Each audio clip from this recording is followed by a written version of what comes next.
Hi, so for those of you who didn't get to see the 90-day planning club, I've decided that it'd be a really good call to take you through the slides that we used in the 90-day planning club and talk you through what we did in the day. So we start out the day of 90-day planning club. We do the welcome, we do the safety call in the room that we're in, and we spend a little bit of time digging into what people want from the day, what they want to take away from it, and expand upon that with, why is this going to be the best day, the best 90-day plan that we've put together. On the back of that, so we spend the entire morning actually building up a business review to set the scene for some goal setting, and the goal setting takes place in the afternoon. So it's a full day session to get this 90-day plan together. Then we ran in the room, got some introductions from people, and then went through some of the wins they've had in the last 90 days, right? What to build up that momentum here, what's gone well, and understanding why those things actually occurred, what drove everyone in that room to achieve those wins, and if there's anything that needs sweeping up, now's the time to bring it to the front, make a note, get it on a notepad. What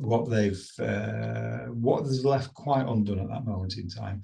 Then we need to start opening the mind up and start doing a bit of thinking about learning. So I know that this goes through a business review. And in that business review, I know the business owners in the rooms are going to go, I've seen this stuff before. I don't need to know about that. So I'd love to run through a slide that says, look, I know is a great phrase, but let's not use that. If you think you know what I'm talking about, and I'm just repeating the obvious, score yourself out of 10 on that. And once you score yourself out of 10, if you're just half a mark more than where you are now, what would you be doing differently? What's the actions you're taking out of that? Just to actually position, yes, you should know this stuff, but I bet you're not as good or as proficient as you'd like to be. What's the next stage? Then we're going to talk about Eddie. Eddie's having a really, really bad day. The greatest failure in life is actually not participating. So I want people to actually get really involved. The 90-day planning is a full day session. It takes quite a bit of willpower to get there, so I like to set that scene to start out with. Then we're going to talk about the identity iceberg. The identity iceberg is a really strong coaching tool. We talk about what goes off above the surface, what people see. We talk about the actions, the decisions, and the behaviors that we exhibit as part of our normal planning and execution of the business. Those actions, decisions, and behaviors are driven by what goes off beneath the surface. And beneath the surface, we see a skill set, a life skill set, your business skill set, your work skill set, whatever that is, runs beneath the surface. That may or may not be the best skill set you could have. And if you want to improve upon it, give yourself a score out of 10. What is it if it's half a mark more? Underpinning skills is beliefs. Our beliefs drive what skill sets we think we need to use at any moment in time. And a belief is something we hold to be true right now. We can change that opinion. So examining our beliefs, how the world trades, how the world treats us, how trade is at the moment, how industry is at the moment. What's the state of Brexit, of the war in Ukraine, or the state of the recession? What those beliefs are and how that affects the skills we want to bring to the piece. But our beliefs are actually based on some values. Our value sets are actually how we make judgment calls and how we make decisions. If we understand our value set, we can change how we make decisions. I really appreciate I'm going at the speed of light here, guys. So good luck keeping up with this one. Value set. If you understand your value set, best time to understand your values is when somebody really, really pisses you off. They've probably just hit one of your values. Understand what that is, and you can change the order you value your values. You can change the way you make decisions in your life and the way you respond. Underpinning all that is the identity you're wanting to assume in the next 90 days, the next year, next 5 years, the next 10 years. That might be to be a great business leader, to be a great speaker, to be a thespian on the stage, to perform Hamlet. I don't know. Whatever that identity is, those things, that identity will then drive some values, because certain values go with certain identities. Those values will drive some beliefs. Those beliefs will drive some skills. When you get all that in place, it'll start to change the actions and the results you get in your life. Fastest way to change what goes on beneath the surface is to change the environment you're in. That's the people you mix with. That's the stuff you listen to, the stuff that you watch on TV. And most of all, the 5 people you spend the most time with is who you will become. If they are negative, naysaying, gossiping, busybodies, then it's probably not doing you any damn good at all. Go find some damn good podcasts. I've got some on YouTube. That was the identity iceberg, as fast could be. We then start to talk about a profitable commercial enterprise, and then we go listen to Brad Sugar's. I'm not even going to go through Brad Sugar's video. You can go look it up on YouTube right now. Basically, what it talks about in the YouTube, and I need to get on past that, is the 6 steps. The 6 steps start with mastery. That's getting a good system in place, eliminating chaos, going from chaos to control. The niche is about marketing. Leverage is about putting better systems in place such that the systems can be run by the team. We do not train team members to do stuff. We train team members to run systems, and systems run the business. When you get that in place, you've got something which you can then multiply, i.e. synergy. And once you've got a multiplication of business, you get the results and get the freedom that you want. That's the 6 steps in 30 seconds. Watch the video. Otherwise, there's a 71-minute video on YouTube of Brad Sugars go through the 6 steps. It is the most powerful piece of business learning you will ever come across. After we talked about the 6 steps, we had a coffee break, which was really nice. We dove into the 4 areas of mastery in the first of the 6 steps. Destination mastery being about understanding where the business is going, about what it looks like when it's finished. And we broke it down into business, division, and project, because some people look at specific projects and some people look at specific business as a specific business or their whole business. So destination means understanding the mission of the business, the culture, and the vision of where we're going to get there and what it looks like when it's finished. That involved the team. So we talked about the 6 keys to a winning team. There's actually 7 of the 6 keys, which is an interesting dilemma. And we dug into what each of those mean and how we can capitalize on them some further. Then we did a little audit on where we were. Then we started talking about time mastery. Obviously, you cannot master time. You can only master yourself. And we talked about a time target, distraction, delusion, demand, and the zone. Okay, the bit where we go working on our business. How much stuff do we do that's a distraction? How much are we deluding ourselves that we're busy? How much is the business drawing us in where we don't want to be? And how much time do we spend driving the business? And then lots of different ways of breaking that down.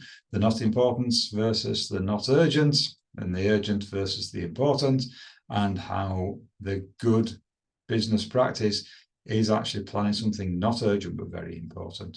We broke that down again, so there's a different way. The fun skill matrix talks about how we enjoy ourselves and the skills that we needed. The zone there is the bit that takes us from low skill, low fun, stuff we don't enjoy doing at all and it's not rewarding, up to the stuff that takes skill and we enjoy doing, and that generally means that we've been stretched a little bit towards our comfort zone.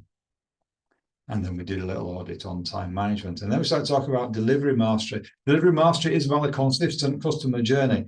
And because of the audience we had in the room, we spoke about the 5-box model, about the delineation of each role. So this is not about the people that are in the business. This is about the roles that are in the business and how we define those roles. That's making the business an effective delivery tool for what your business does.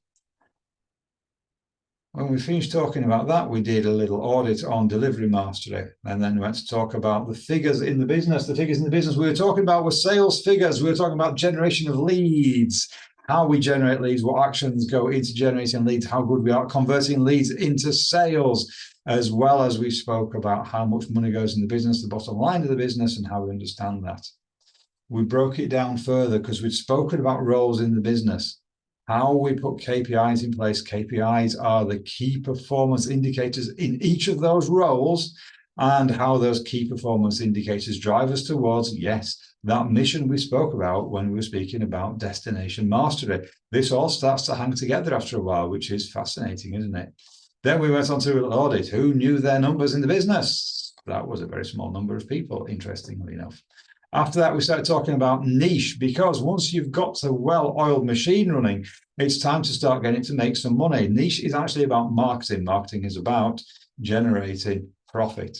And in order to do that, we need to find a place where we have a unique selling point, and we shift the conversation away from price and start talking about what it is we deliver, the benefits to the human being, what makes us different from the others, and how we shift the conversation away from cost. Often that's talking about the afters, that is the benefit to the human being and the guarantee. So digging into Maslow's hierarchy of needs. Once we've satisfied our physiological needs, we start thinking about safety and security. How do you add safety and security to the people that you work with or want to work with? That usually means delivering what we say we're going to deliver. Then we spoke about the 5 ways. I'm going to skip through the 5 ways. You can find the video on YouTube if you so choose. The 5 ways talks about how to generate leads.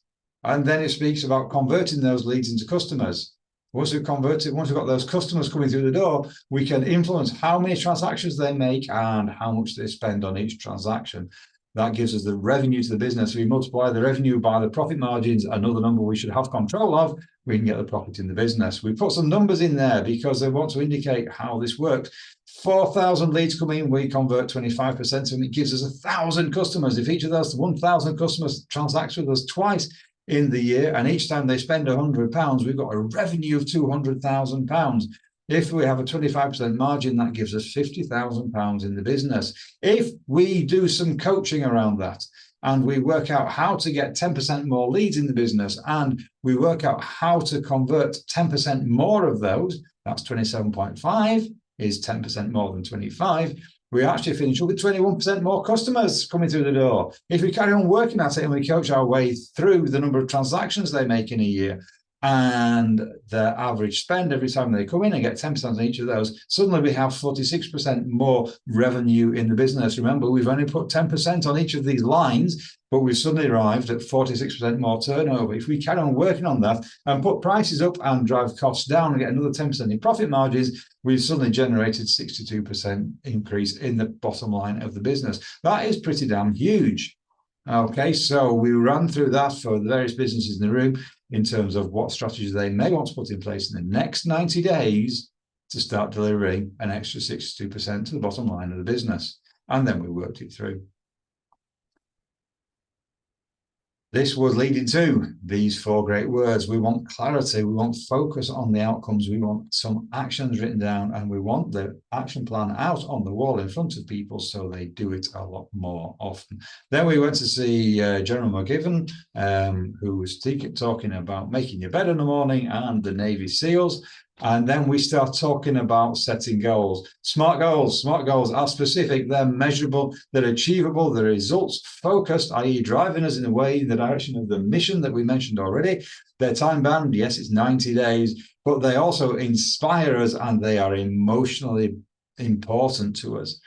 The Smarty check for every one of the goals we set. So we're now going to set 4 goals for the next 90 days. One of those goals is a personal goal, one is a must-achieve business goal, and one of those is, then 2 of those, sorry, are general goals that support the other goals.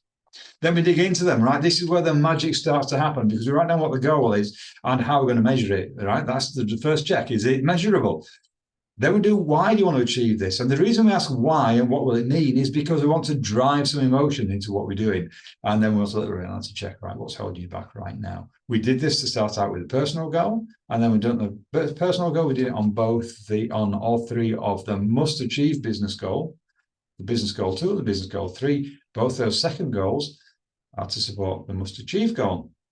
In each case, defining what's the goal, defining how we measure it, defining why we want to do that. That is not because I want to get more money in the business. That's because if I get more money in the business, I will feel more successful. Okay, it's what it means to you. It's the emotional buying. We emphasize that more with what will it mean to you? If I get more revenue in my business, it will mean I am more successful. That is a wonderful, wonderful thing to put in there. My family will love me more and I will get more happy days, holidays, swanning rounds, sunny Norfolk with the family or whatever it is. And then a reality check. What's stopping me get there right now? Make sure it's a smart goal. Make sure each of them is a smart goal, a smarty goal. Once we've done that, we then actually settle down to planning the 90 days out. The 90 days we work out is 12 weeks. So what we actually worked with in the meeting was one of these, and this is the chart we worked through in hard copy, using post-it notes so that we can write down the actions and change the order they arrive in, so that by the 5 o'clock finish, everybody had a 90-day plan in place. We spoke about disciplines, what we're going to do every time, and then we had a letter to ourselves. And then I asked the question, have we fulfilled expectations and what learnings have we taken away? And I can guarantee you the takeaways from that meeting were around the fundamentals of running the business, checking the numbers, what numbers we don't check, what numbers we do check, how often we are checking the management accounts, how good we are at cash flow planning. Then there's a lot around how good we are at planning and what we're missing in the fundamental marketing strategies, as well as The 5 ways is a great way of generating more business. You don't need to pick up all 5 of the 5 ways. You can pick up 1 or 2 strands, and it makes a heck of a difference on the bottom line of the business. That was really it. Then we have asked for a bit of feedback and looked at the various dates that are coming up, including BizX in Liverpool on the 18th and 19th of April 2024, and the interim sessions before we get back to the next 90-day challenge, which coincidentally is in 90 days' time, 12 weeks' time, 19th of September. That was the 90-day, well, how do I get out of share? That was the 90-day business challenge. So that was the 90-day business challenge. I'll run through it now because I know you weren't there. That's what we run through every time, one way, shape, or form. There's some educational stuff in there. There's some lead into planning, and then there's some really good hard planning. And at the end of the day, there's some really good takeaways. I've got to be honest with you, it has been a long, hard day. I'm pretty tired of taking that many people through that many learnings. A lot of feedback came from the room and a lot of networking took place in the room. It was, frankly, an absolutely wonderful day, but I'm looking forward to curling up on the sofa with a quiet beer because, quite frankly, I'm actually quite introverted and I need to sleep now. I'm Ian Strachan. I want to talk you through the 90 days because, well, frankly, I love you. So if I can help, get back to me. I'm Ian Strachan, the business coach.